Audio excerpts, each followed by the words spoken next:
أعوذ بالله من الشيطان الرجيم. بسم الله الرحمن الرحيم. اقترب للناس حسابهم وهم في غفلة معرضون. ما يأتيهم من ذكر من ربهم محدث إلا استمعوه وهم يلعبون. لاهية قلوبهم وأسروا النجوى الذين ظلموا هل هذا إلا بشر مثلكم أفتأتون السحر وأنتم تبصرون. قال رب يعلم القول في السماء والأرض وهو السميع العليم.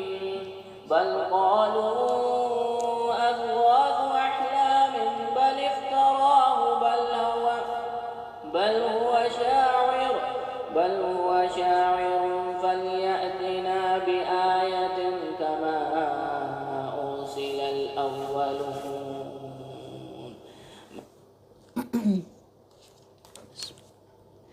بسم اللہ الرحمن الرحیم. اقترب للناس حسابهم وهم فی غفلة معرضون. ما یأتیہم من ذکر من ربهم محدث الا استمعوه وهم یلعبون. لوگوں کے اللہ تعالیٰ فرما رہے لوگوں کے حساب کا وقت قریب آ لگا ہے، پھر بھی وہ بے خبری میں منہ پھیرے ہوئے ہیں. یعنی قیامت قریب آ رہی ہے، موت قریب آ رہی ہے، لیکن یہ اپنے غفلت سے ہی نہیں نکل رہے. اللہ تعالیٰ کہہ رہے ہیں بے خبری میں ہی منہ موڑے ہوئے ہیں. کس سے منہ موڑے ہوئے ہیں؟ نیک اعمال سے منہ موڑے ہوئے ہیں، دین سے منہ موڑے ہوئے ہیں، بے خبری میں زندگی گزار رہے ہیں، حساب کتاب کو یاد ہی نہیں کرتے. اور دیکھیں ہر ایک کے حساب کتاب کا وقت قریب آ گیا ہے. کیسے؟ قیامت کی صورت میں بھی. اور دیکھیں ہر انسان کی قیامت اسی وقت ہے جب اس کا موت کا وقت آ گیا. اس کی قیامت تو اسی وقت برپا ہوگی نا، کیونکہ وہ دنیا اس وقت اسی وقت چھوڑ جائے گا. اس کا جتنا نامہ اعمال بننا تھا بن گیا ہوگا. کبھی اپنے پیارے جو دنیا سے چلے گئے دل میں آتا ہے نا، پتہ نہیں ان کے ساتھ کیا معاملہ ہوا ہوگا، ان کا کیا نتیجہ نکلا ہوگا. تو کبھی ہم اپنے بارے میں بھی سوچا کریں کہ آج اگر مجھے موت کا فرشتہ لینے آ گیا تو میرے پاس کون سے ایسے اعمال ہیں جو میں اللہ تعالیٰ کے سامنے پیش کر سکتی ہوں، یا میں واقعی موت کے لیے تیار ہوں. کیا مجھے اپنا انجام یاد آتا ہے؟ دن میں کتنی بار ہم موت کو یاد کرتے ہیں، کتنی بار اپنے انجام کو یاد کرتے ہیں کہ میں کن لوگوں میں ہوں گی. اگر میں آج دنیا سے رخصت ہوتی ہوں تو کون سے فرشتے مجھے لینے آئیں گے، کون سا نتیجہ میرا نکلنے والا ہے. تو ہم میں سے ہر کوئی ہر دن زندگی سے زیادہ کس کے قریب جا رہا ہے؟ موت کے قریب جا رہا ہے نا.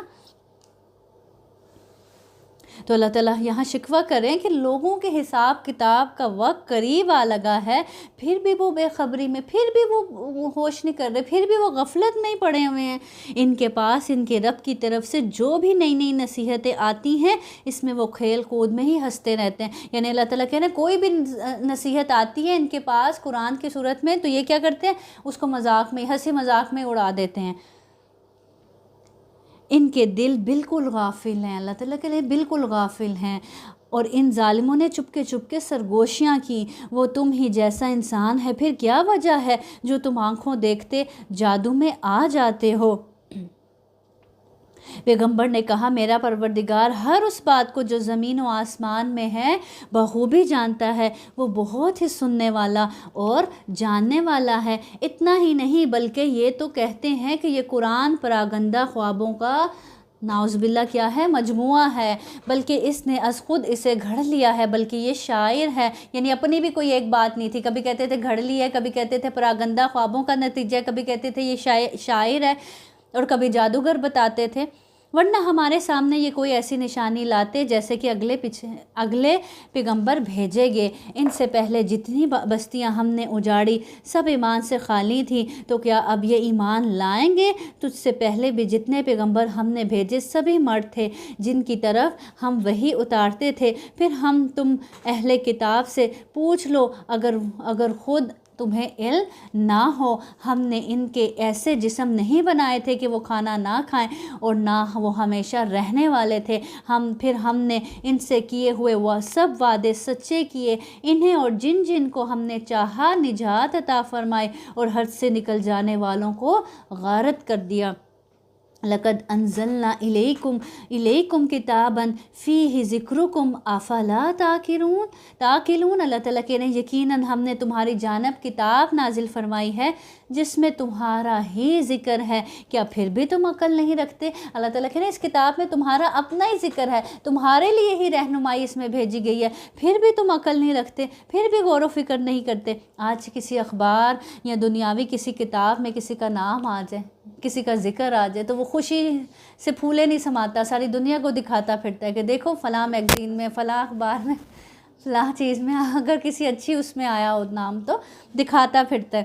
تو دیکھیں قرآن میں اللہ تعالیٰ کہہ رہے ہیں تمہارا ہی ذکر کیا۔ ایک صحابی نے جب یہ آیت سنی، تلاوت سن رہے تھے، جب یہ آیت سنی لقد انزلنا الیکم کتابا فیہ ذکرکم، کہ یہ تمہاری طرف ایسی کتاب بھیجی گئی ہے جس میں تمہارا اپنا ہی ذکر ہے، تو فوراً گھر آ کر قرآن کھولا اور اس کو پڑھنا شروع کر دیا کہ میں آج اس میں اپنا ذکر تلاش کروں گا۔ پھر پڑھتے پڑھتے کیا سورۃ توبہ کی ان آیات پر پہنچے کہ کچھ لوگ ایسے ہیں جنہوں نے ملے جلے اعمال کیے، یعنی اچھے بھی اور برے بھی، امید ہے کہ اللہ تعالیٰ ان کو معاف فرمائے۔ آیت پڑھی ہے نا آپ نے سورۃ توبہ میں، جب اس آیت پر پہنچے تو کہتے کہ مجھے اپنا ذکر مل گیا ہے۔ تو قرآن میں اپنا ذکر تلاش کریں کہ میرا کن لوگوں میں ذکر ہے، میرا کون سے لوگوں میں شمار ہوتا ہے، مومنین میں، متقین میں، مسلمین میں، منافقین میں، کافرین میں، کن میں شمار ہوتا ہے، میری کون سی کیٹیگری ہے۔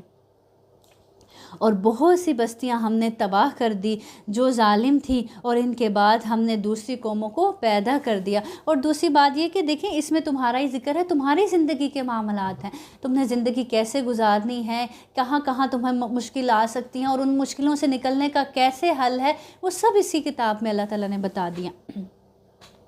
اور بہت سی بستیاں ہم نے تباہ کر دی جو ظالم تھی، اور ان کے بعد ہم نے تباہ کر دی جو ظالم تھی، اور ان کے بعد ہم نے دوسری قوم کو پیدا کر دیا۔ جب انہوں نے ہمارے عذاب کا احساس کر لیا تو لگے اس سے بھاگنے، یعنی جب عذاب کو دیکھ لیا، پہلے مانگا کرتے تھے، جب دیکھ لیا تو پھر اس سے بھاگنے لگے۔ بھاگ دوڑ نہ کرو، اللہ تعالیٰ کہہ رہے ہیں اب بھاگ دوڑ کرنے کی ضرورت نہیں، جہاں تمہیں آسودگی دی گئی تھی وہیں واپس لوٹو اور اپنے مکانات کی طرف جاؤ تاکہ تم سے سوال تو کر لیا جائے کہ یہ وہی آرائشیں ہیں نا، یہ وہی مال و دولت ہے، یہ وہی سکون ہے جس کی وجہ سے تم اللہ کے راستے میں نہیں نکلتے تھے، جن نعمتوں میں پڑھ کر تم نے اپنے رب کو بھلا دیا تھا۔ آج بھی انسان غافل کیوں ہے؟ ان آسائشوں کی وجہ سے نا، اس دنیا کی وجہ سے نا، اس دنیا داری کی وجہ سے نا۔ تو اللہ تعالیٰ ان کو کیا کہیں گے جب عذاب آئے گا؟ تو کیا کہا اللہ تعالیٰ نے؟ لوٹو نا اب انہی آسائشوں کی طرف جن پر اترایا کرتے تھے، جن پر تکبر کیا کرتے تھے، جن پر تمہیں بڑا ناز تھا اور جنہوں نے تمہیں غفلت میں ڈالے رکھا، اب لوٹو ان کی طرف تاکہ تم سے سوال تو کیا جائے کہ آیا یہ چیزیں تمہیں بچا سکی اللہ کے عذاب سے؟ کہنے لگے ہائے ہماری خرابی، بے شک ہم ہی ظالم تھے۔ پھر تو ان کا یہی قول رہا یہاں تک کہ ہم نے انہیں جڑ سے کٹی ہوئی کھیتی اور بجھی پڑی آگ کی طرح کر دیا۔ ہم نے آسمان و زمین اور ان کے درمیان کی چیزوں کو کھیلتے ہوئے نہیں بنایا۔ اللہ تعالیٰ فرما رہے ہیں آسمان و زمینوں کو یوں ہی کھیل تماشے کے لیے ہم نے نہیں پیدا کر دیا کہ آؤ انٹرٹین کرو اور پھر رخصت ہو جو دنیا سے چلے جاؤ۔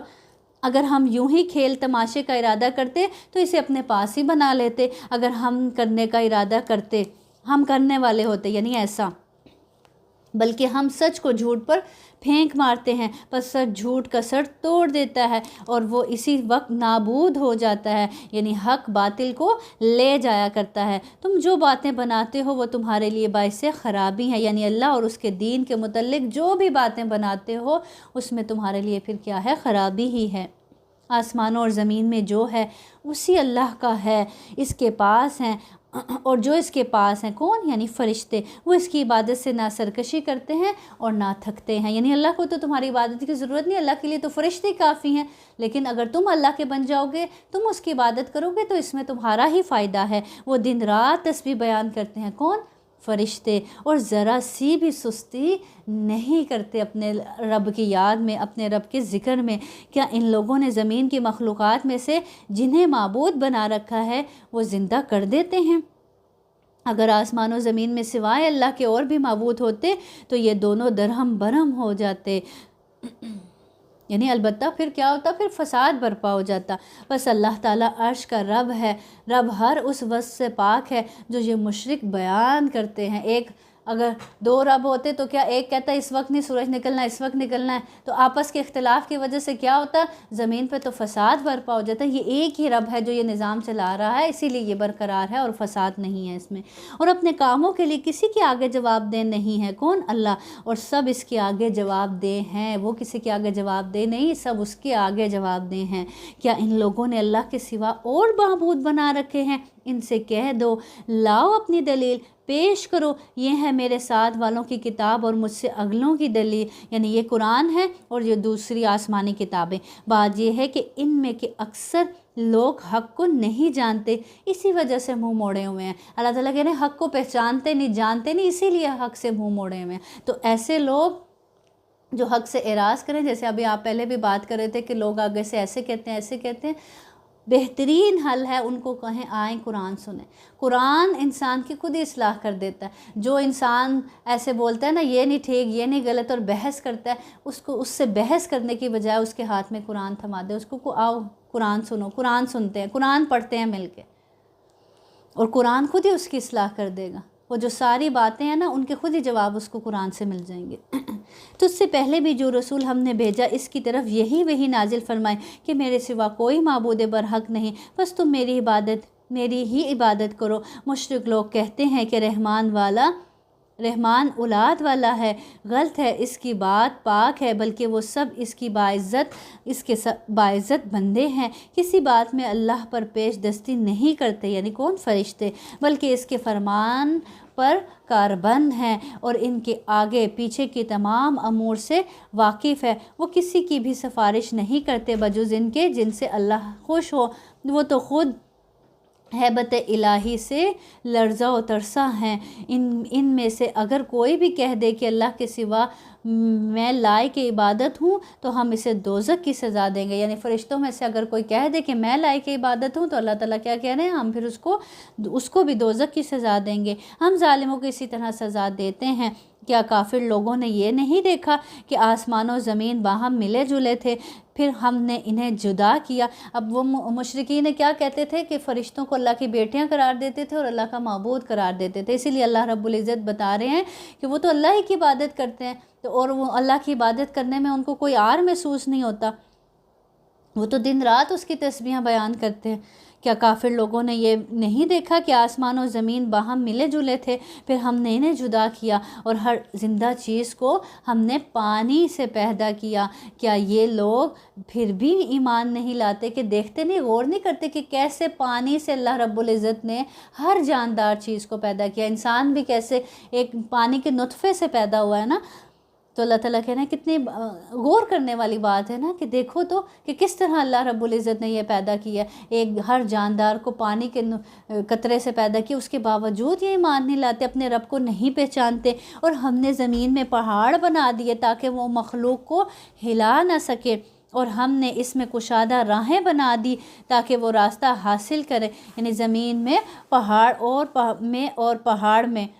میں آسمان کو محفوظ چھت بھی بنایا، ہم نے ہی بنایا، لیکن لوگ اس کی قدرت کے نمونوں پر دھیان ہی نہیں دھرتے۔ اللہ تعالیٰ کہنا ہے اتنی خوبصورت کائنات بنائی لیکن دھیان اس سینس میں نہیں دھرتے کہ دیکھتے ہی نہیں کہ یہ سب کچھ ایسے تھوڑے بن گیا، کوئی ہے اس نظام کو چلانے والا جو اس سارے نظام کو چلا رہا ہے، اور پھر دھیان دے کر اپنے رب کو پہچانتے ہی نہیں۔ وہی اللہ ہے جس نے رات اور دن اور سورج اور چاند کو پیدا کیا، ان میں سے ہر ایک اپنے اپنے مدار میں تیرتے پھرتے ہیں۔ سورج اپنے مدار میں تیر رہا ہے، چاند اپنے مدار میں تیر رہا ہے۔ اللہ رب العزت نے چاند کی الگ منزلیں طے کی ہیں، ایسا نہیں ہے کہ سورج جا کے چاند کی مدار میں تیرنے لگے اور چاند جا کے سورج کے مدار میں تیرنے لگے، ہر کوئی اپنے اپنے مدار میں تیر رہا ہے، یعنی کوئی کسی کے کام میں انٹرفیئر نہیں کر رہا۔ تو انسانوں کو بھی کیا چاہیے کہ لوگوں کی ذاتی زندگیوں میں انٹرفیئر نہ کریں، اپنے اپنے مدار میں اپنے اپنے دائرے میں رہیں۔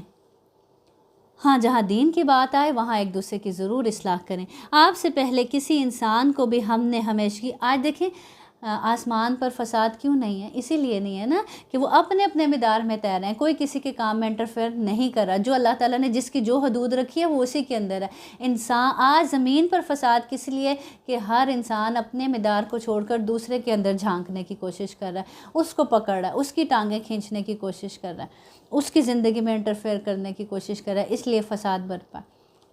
آپ سے پہلے کسی انسان کو بھی ہم نے ہمیشگی نہیں دی، اگر آپ مر گئے تو وہ ہمیشہ کے لیے کہ رہ جائیں گے، یعنی اگر آپ دنیا سے چلے گئے تو کیا یہ ہمیشہ کے لیے رہ جائیں گے؟ ہر جاندار کو کل نفس ذائقۃ الموت، ہر جاندار کو موت کا مزہ چکھنا ہے، موت کی سختیاں برحق ہے۔ ہمارے پیارے نبی کریم صلی اللہ علیہ وسلم بھی موت کی سختیوں سے گزرے تھے، تو موت کی سختیاں کیا ہیں؟ برحق ہیں۔ اللہ تعالیٰ سے دعا کرنی چاہیے نا، اللہم اعنا علی غمرات الموت و سکرات الموت۔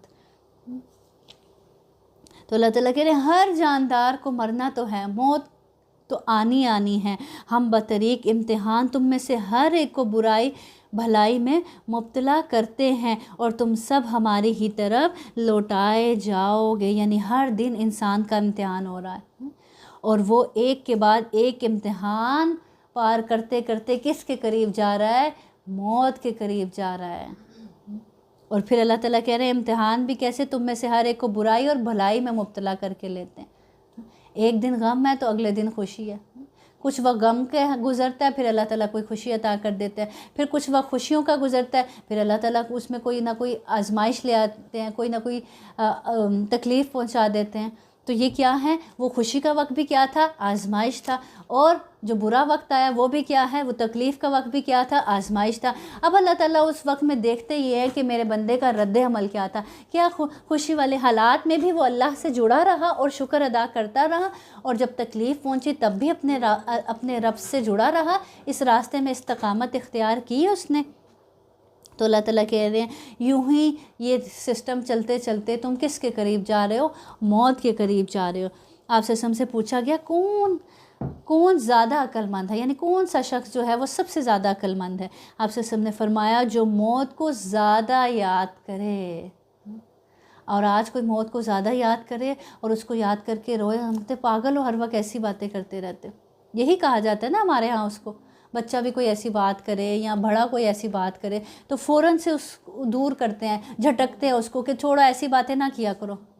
نہیں، موت کو یاد کریں گے تو اس کی تیاری کریں گے نا۔ اگر موت کو کوئی یاد ہی نہ کرے، اپنی قبر کو کوئی یاد ہی نہ کرے تو وہ اس کی تیاری کیسے کرے گا؟ تو کیا کہا جا رہا ہے؟ جو موت کو زیادہ یاد کرے، جو موت مانتی ہے نہیں، وہ تو غلط ہے نا۔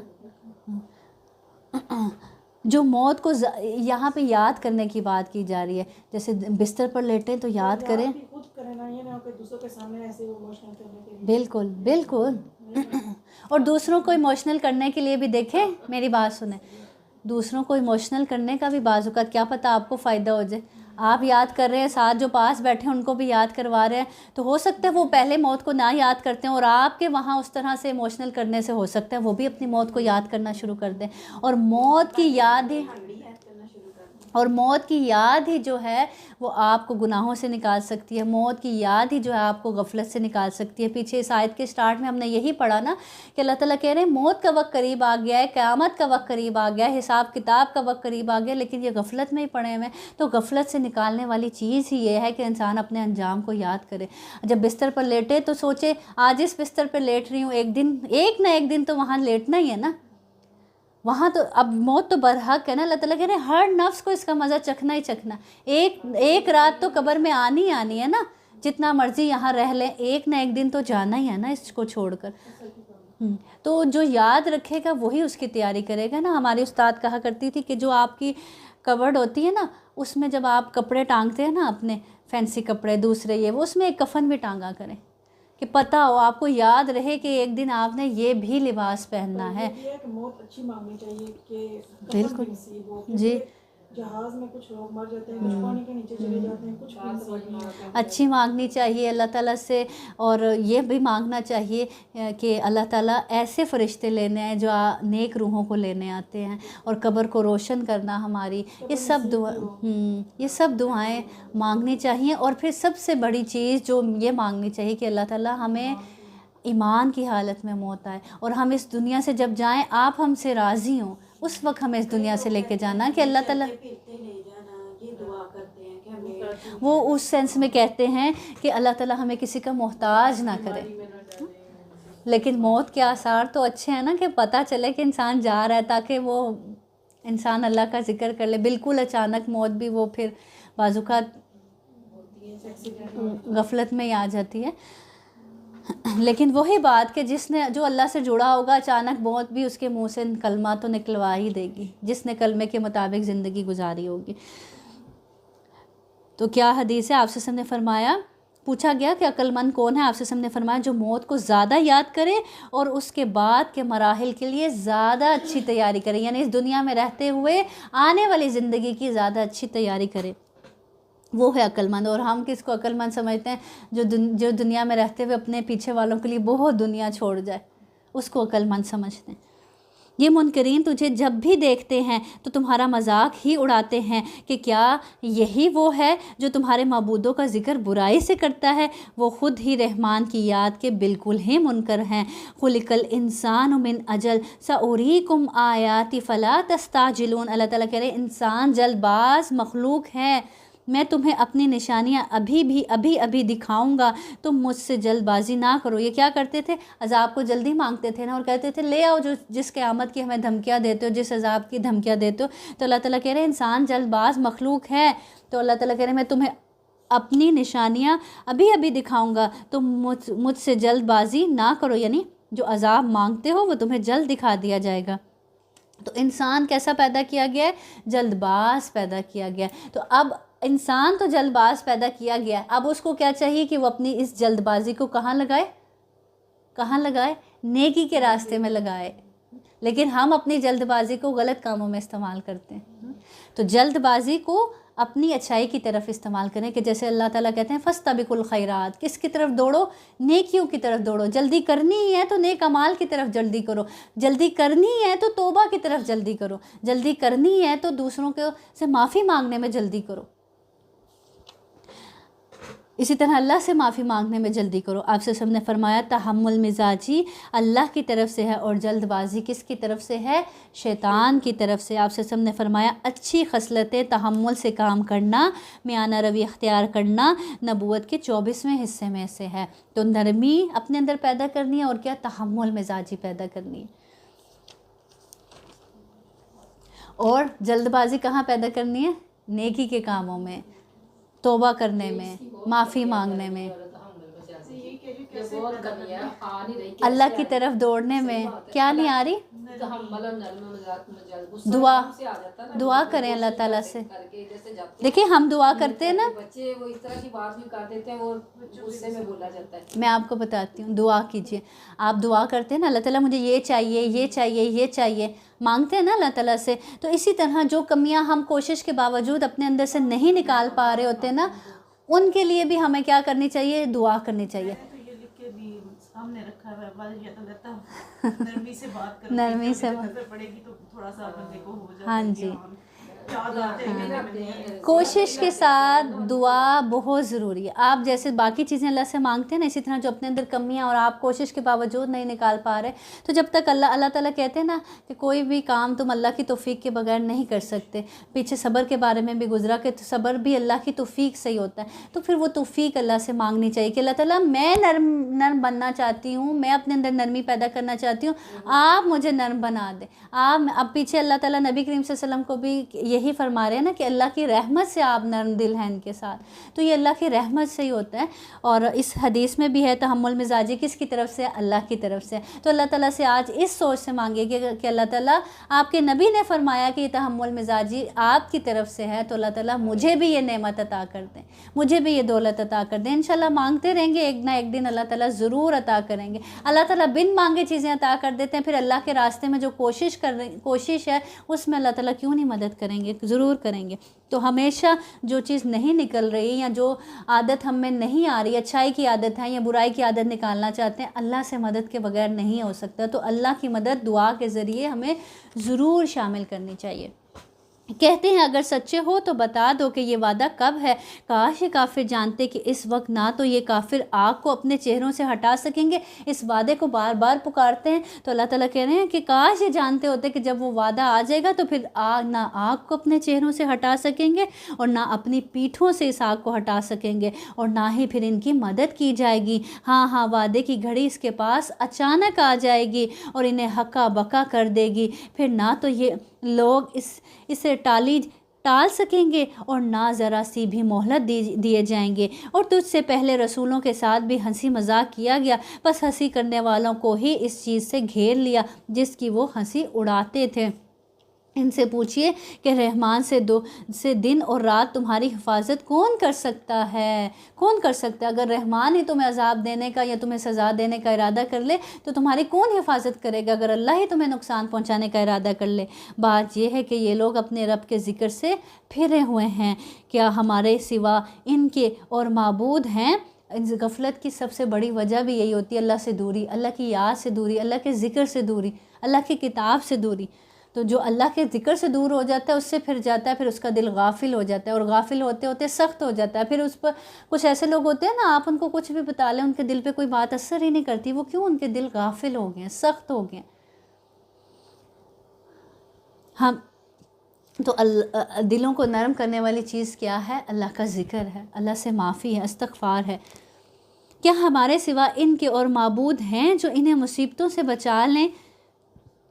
کوئی بھی خود اپنی مدد کی طاقت نہیں رکھتا اور نہ کوئی ہماری طرف سے رفاقت دیا جاتا ہے، بلکہ ہم نے انہیں اور ان کے باپ دادوں کو زندگی کے سر و سامان دیے یہاں تک کہ ان کی مدت عمر گزر گئی۔ کیا وہ نہیں دیکھتے کہ ہم زمین کو اس کے کناروں سے گھٹاتے چلے جا رہے ہیں؟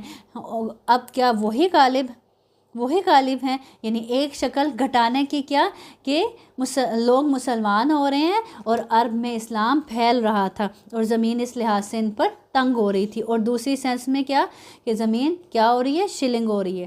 کہہ دیجئے میں تو تمہیں اللہ کی وحی کے ذریعے آگاہ کر رہا ہوں، مگر بہرے لوگ بات نہیں سنتے جبکہ انہیں آگاہ کیا جائے۔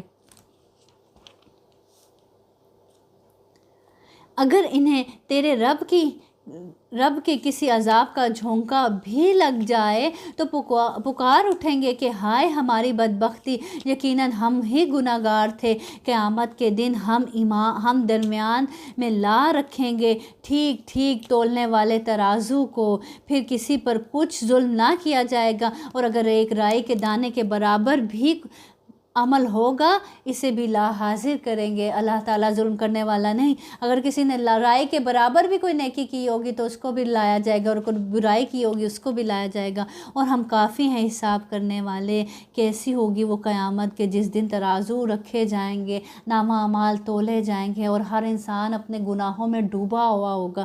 یہ بالکل سچ ہے کہ ہم نے موسیٰ اور ہارون کو فیصلے کرنے والی نورانی پرہیزگاروں کے لیے واضح و نصیحت والی کتاب عطا فرمائی ہے۔ وہ لوگ جو اپنے رب سے بن دیکھے خوف کھاتے ہیں اور قیامت کے تصور سے کانپتے رہتے ہیں۔ اللہ تعالیٰ کہہ رہے ہیں وہ لوگ جو اپنے رب کو بن دیکھے، اللہ کو دیکھا نہیں ہے، ہم نے نہیں دیکھا نا، لیکن پھر بھی اللہ سے ڈرتے ہیں، پھر بھی خوف کھاتے ہیں اور قیامت کے تصور سے کانپتے رہتے ہیں۔ ہم کانپتے ہیں قیامت کے تصور سے۔ اور یہ نصیحت و برکت والا قرآن بھی ہم ہی نے نازل فرمایا ہے، کیا پھر بھی تم اس کے منکر ہو؟ اللہ تعالیٰ کہہ رہے ہیں وَهَذَا ذِكْرٌ مُبَارَكٌ أَنزَلْنَاهُ، یہ نصیحت و برکت والا، یعنی قرآن کو کس سے تشبیہ دی گئی کہ یہ بابرکت کتاب ہے۔ بابرکت کتاب ہے نا، بابرکت مہینے میں، بابرکت رات میں، لیلۃ القدر میں نازل ہوئی۔ اسی طرح سے جس دل پر یہ اترتی ہے، جو دل اس کو اپنے اندر سموتا ہے، وہ دل بھی کیا بن جاتا ہے؟ بابرکت بن جاتا ہے۔ وہ انسان بابرکت بن جاتا ہے جو اس کتاب کو پڑھتا ہے۔ وہ جگہیں بابرکت بن جاتی ہیں جہاں یہ کتاب پڑھی جاتی ہے۔ تو اپنی زندگیوں کو بابرکت اور اپنے آپ کو بابرکت بنانے کے لیے کس سے جڑنا ہوگا؟ اس بابرکت کتاب سے جڑنا ہوگا۔